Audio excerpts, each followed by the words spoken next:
Echoes of the Plum Grove has been one of the most anticipated cozy farming sim games of the year. Developed by Unwound Games, this game promises a unique taste on the beloved cozy genre with its blend of farming, survival elements, and captivating storyline. Let's dive into Echoes of the Plum Grove and see if this game will be worth your time and money. In this cozy farming sim, your choices shape the town and island. Players will find themselves on a small island as the newest village of the humble town of Honeywood. Tasked with taking over a local farm, the players will grow crops, gather resources, mine, fish, and socialize with the often friendly, sometimes mean, population. But all the while, something mysterious is transpiring on the island.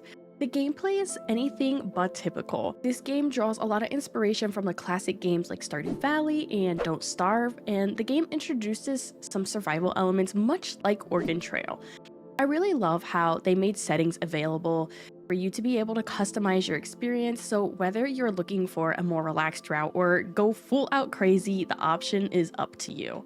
Now, in the beginning, I won't lie, I was feeling like I didn't really have a purpose other than being a farmer, but oh, was I wrong about that. There was an aha moment as I was playing when I realized I was so fixated on trying to be rich that I completely neglected my friendships, jeopardizing my family's lineage. And that's the whole point of this game. When first getting started, you create your character, and you don't get too many options for character customization, but once you're in the town, there is a tailor shop that sells all sorts of clothing and hairstyles for you to choose from.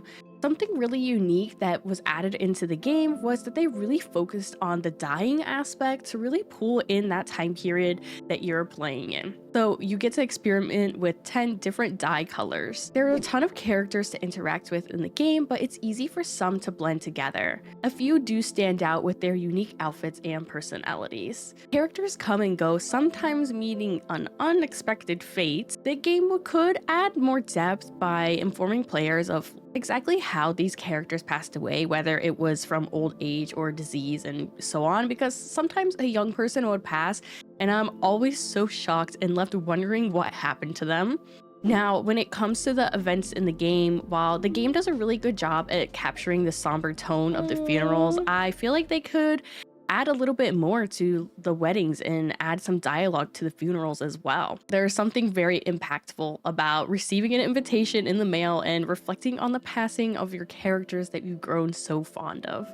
The seasonal festivals spice things up in the game, offering a nice reward and a chance to win some coins and any additional items. Now, for the farming, it's like any farming sim, but I really appreciated how certain crops, upon harvesting them, yield additional seeds, eliminating the need for me to go repurchase some of them. There are also animals that you can get on your farm, but to get the coop or the shed, in the beginning is a grind. It's a tough one, but once you do, it's so worth it having these cute animals on your land.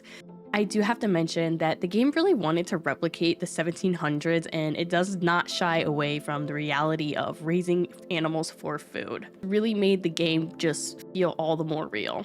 Now, when it comes to fishing, the only thing that I have to say about fishing in this game is that this is the first farming sim where I don't hate the fishing. It's so unique and simple. You just guide the line using your key buttons to the fish. Plus, you can always turn this off if you want to just click and go. Visually, it's such a cute and unique art style that took a lot of inspiration from the well-known game Paper Mario. It definitely makes it stand out against all the other cozy farming sims out there, and I truly feel that they nailed the aesthetics in this game with the colonial vibes and the color palette. I feel like this game does really well in the replayability area because you're in the endless loop of playing through generations, but it can be quite grindy. Each playthrough, though, can be so different based on the things you do, like who you marry or who gets sick and whatnot. This game is very in-depth when it comes to your lineage. Echoes of the Plum Grove delivers a refreshing take on the cozy farming sim genre. I have been absolutely obsessed with this game, so I have to give it a solid 9 out of 10. Overall, it's a perfect game if you're a fan of cozy farming sims but are craving a twist on the genre. So whether you're tending to crops, forging relationships with the town folks, or exploring the mysteries of Honeywood, this game offers hours of enjoyable gameplay.